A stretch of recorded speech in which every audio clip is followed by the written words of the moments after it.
It just occurred to me like my luggage would be very heavy because I have so many ad covers on this list. I'm just going to toss out some clothes. Clothes are not essential.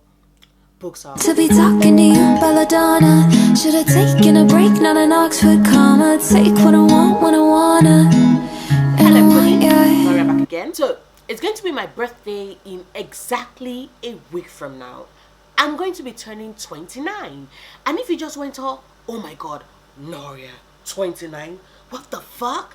You don't look a day over 18. All I'm gonna say to that is, yeah, I got it from my mama. So, yeah, this perfect face is turning 29 in a week, exactly a week from now. That's the 21st. And I was just like, I don't know the correlation, but I was just like, almost 29. So what if it is that you saw something you should not have seen and then they have to like assign you to witness protection? What books are you going to grab in an emergency? And that was where the idea for this video came. So any form of emergency, I'm being tossed into witness protection. I suddenly decided that I have to relocate. I hope it sincerely doesn't happen, but there's a possible fire and they're like, we only have time to rescue 29 of your books. Which books are you gonna pick? So yeah, that's the reason why the books that made this list are books like series that I've actually read. So if it is that you see one of your absolute favorite books and you're like, Nora would love this shit, why isn't this book on this list? It's simply because of the fact that I have not read it yet. So let's go straight to the very first books I'm gonna grab in any form of emergency. The Daughter of Smoke and Bone trilogy by Laini Taylor. So yes, you have Daughter of Smoke and Bone, Days of Blood and Starlight, Dreams of Gods and Monsters, and what can I say? I love Carol, I love Akiva, I love my babe Zuzana, I love Mick, I love Ziri, I love Liraz, I love Azia, I love all my babies, and I'm taking these books with me. Like, yeah, makes total sense. Next set of books I'm taking, number 4, The Crow Prince by Ollie Black. Like, if you spent any amount of time on my channel, you'll not be surprised at this choice. And of course, The Wicked King. And I know Queen of Nothing hasn't arrived yet, but hopefully that emergency will not be like before then, because I also want to totally and completely grab Queen of Nothing too.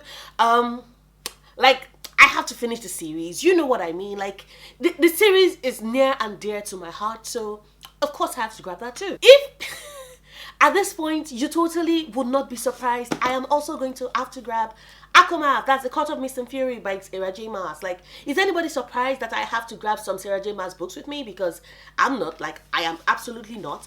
Why have I dropped Akota? Because we all know that I suffered through that book. And if I'm going to be in somewhere where I'm just slowly starting to build my library back again, and I'm not going to be without most of my books for a very long time, Akuma is a book I would reread and reread. Akota is a book I'm going to use for feel, because I didn't like that book. And of course I also grabbed Akuma. And I know Akuma is not as good as Akuma, but I actually basically did like how it ended. I know everybody's like, oh my god, I know the stakes were not high enough. I know Sarah J. Maas saved everybody. I know all of, like, trust me, I know. But think about it, like, I've lost all of my earthly possessions. I'm in another country, or I'm in another state. I don't know anybody. Maybe I don't even speak the language. And I'm like, oh my god, I'm lonely and sad and depressed. I want a bit of happiness in my life. Ends.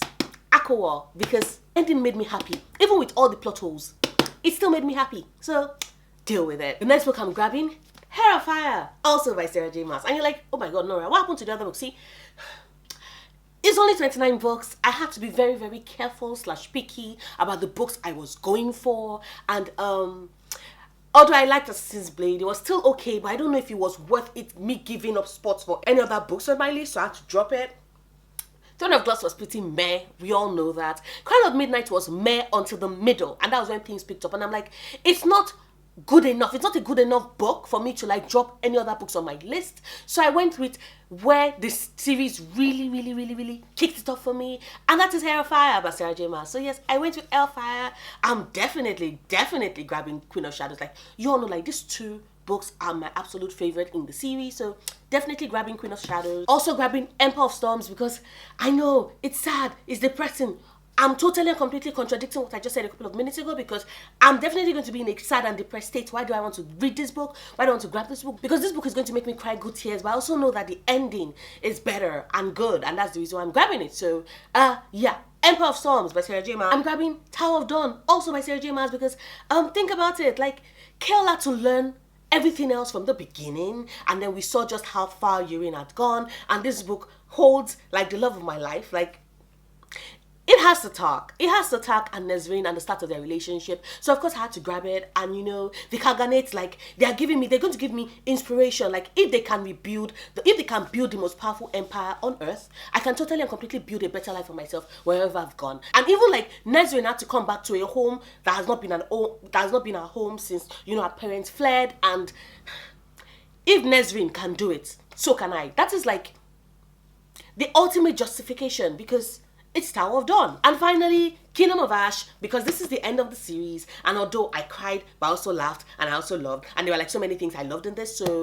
yeah, definitely adding it to the list of books. It ends the series. Work with me here, work with me. Next set of books I'm grabbing, Six of Crows by Lee Bardugo, and Crooked Kingdom by Lee Bardugo, because yeah, sure, the end of this kind of made me sad. I didn't think I was going to be so sad, but I was. Even though it made me so sad, it still made so much, like, think about it, people. Think about it. The end was so bloody good. Like, so bloody good. So, Six of Crows, Crooked Kingdom, both by Lee Bardugo. Like, they absolutely have to make this list. They just have to. And then there's The Love of My Life.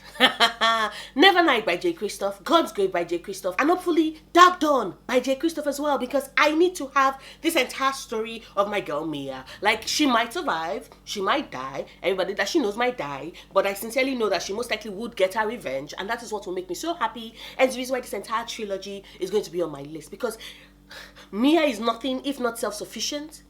And she literally had everything and then lost everything, and is so determined to get revenge on those that like made her and her family lose everything. So it's absolutely fitting for when it is that you've lost everything, are on the run. And yeah, I'm grabbing this book. God damn, it just occurred to me like my luggage would be very heavy because I have so many ad covers on this list. I'm just going to toss out some clothes. Clothes are not essential. Books are. Next book I'm grabbing, Fairy Tales for Lost Children by Diria Osman. I do not mention it enough on my channel, but this is one of my favorite books ever. This is one of my favorite authors ever. This is one of my favorite collection of short stories ever.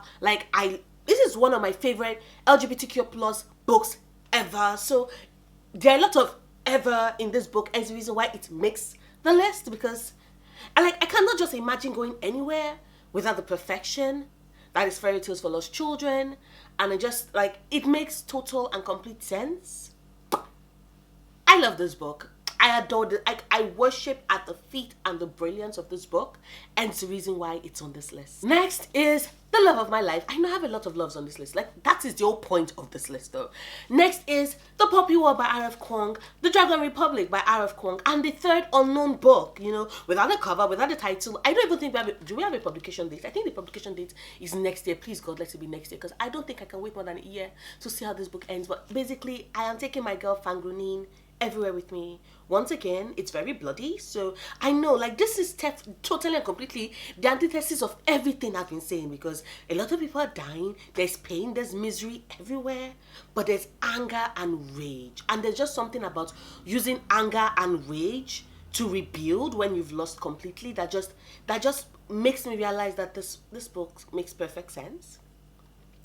Yeah, I'm going to be channeling my inner Phoenix and my inner Rain and my inner Venka when I'm reading this book. So yeah, all three books also totally and completely making my list. The next book that is making my list, On the Come Up by Angie Thomas. I know you're like, but wait, okay, hold up, Nora. Why are you not going with, you know, The Hate You Give? That was like one of your favorite books. Like, this is definitely one of my favorite books of the year, but also more importantly, see, The Hate You Give, definitely depressing, and I have a lot of depressing books on this list, but On the Come Up has everything. Like, it has humor and rap, like music. There's music in this book. Why the fuck would I not choose a book with music in it? Because music has always been a way for me to heal, and I've always connected so deeply with hip-hop, with the truths it has to say and the relevance of that genre of music. And also you have my girl Brie, who is deciding, like, Our family has nothing, and she decides that, you know, she's going to change that. Of course, some of her actions kind of like did you know, backfire, you know, and kick her in the ass, but good intention. Look, but think about it, like, this book had humor, and it had music, and it had Brie, and it had romance. The romance was so fucking cute, and I love the way it ended, and like it ended on this powerful note of hope and new beginnings and second chances, and I'm just like, I like it. I like it. And it's going to make me cry less than The Hate You Give. And I already have books on this list that's going to make me cry. So I just want something also warm and funny and cute with really, really dark, with really, really deep themes. And On the Come Up has them all. So yeah. And then there's Harry Potter and the Order of Phoenix, because this is my absolute favorite Harry Potter book. You know, prior to my reread last month, I probably would have chosen you know, Prisoner of Azkaban for this instead of this. But no, like, it's just humor and heartbreak and sadness and pain and depression and rebellion and everything, like, everything is in this book. And that's the reason why I chose it. Like, am I going to cry? Yes. Am I going to laugh? Yeah, a lot. And I just feel that a lot of what Ari was experiencing at the start of this book and throughout this book are probably things that I'm going to experience if I have to totally and completely let go of all my books in case of an emergency. And I would be as angry and as depressed and as sassy and everything as he is in this book. So yeah, that's the reason why. Plus, I can't imagine grabbing my books and not reaching for at least one Harry Potter book. Like, it's just not possible. Absolutely not feasible. And then finally, I am grabbing the entire Reluctant Royal series. So we have A Princess in Theory, A Duke by Default, Once Ghosted, Twice Shy, Can't Escape Love, and A Prince on Paper. Like, that entire series is just so warm, so romantic, so sexy. And just so, it's beautiful, it's gorgeous, it's perfection. There is absolutely no way I'm grabbing books and not grabbing books by Alyssa Cole, because she owns my heart and my soul and my spleen, and that entire series is my baby. I absolutely have to grab them. It makes total sense. If you've read the series, you know the reason why. Like, there is absolutely no way you would have read the series and not grab them, because they are that good. So yeah, those are 29 books in total that I will be grabbing in the case of, you know, any form of emergency. Let me know what books you would probably grab in an emergency. They don't have to be 29. One or two works perfectly well. Just drop it down in the comments below. Let me know if you agree with any of my choices. Even if you don't, like, I'm so sorry. It's my emergency, not yours. Make your own list. Yeah, that will be all. I know, totally and completely cookie video, but it's my birthday soon. I'm allowed to do what I want because it's my birthday soon. So if you like this video, please do not forget to give it a big thumbs up. Check out my other videos. Subscribe if you want to. I make new videos every Sundays, Wednesdays, and Fridays, and I'll see you soon. Until then, stay passionate, love books, love yourself. Bye. My strange addiction, my doctors can't explain my symptoms.